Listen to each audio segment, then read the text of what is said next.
Далада жаңбыр қандай тамаша, кино көріп отыратын күн болып тұр.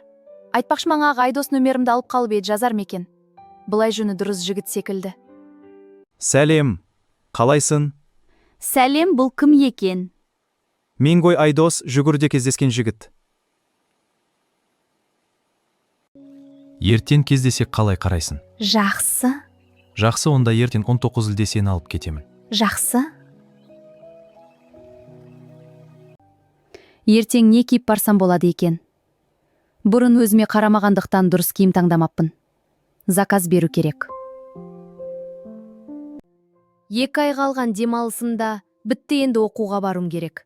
Мені көп жағдайлар күтіп тұр, әсіресе ана 3 қыз. Бұрын олар маған тиіссе, енді мен оларға көрсететін болам. Әдемі киімдер алым керек, дүкен аралап қайтайын. Дүкенге барып, жаңа киімдер алайын. Вау, қандай әдемі киімдер, бірнешеуін сатып алайын бірден. Арықтағанымның арқасында енді әдемі киімдер алатын болдым. Мына көк көйлек керемет. Қолға ұстап көрейін. Я, осында алам, өзіме қалай жарасады. Кездесуге әдемі болып баруым керек. Ол мені көргенде таң қалатындай. Киімімде дайын. Міне мен дайынмын. Астында келіп тұрмын, түсе бер. Жақсы, қазір түсемін. Сәлем, қалайсың? Сәлем, жақсымын. Өте әдем болып тұрсың. Рахмет. Онда кино кеттік. Жарайды, кеттік. Бәрекелді.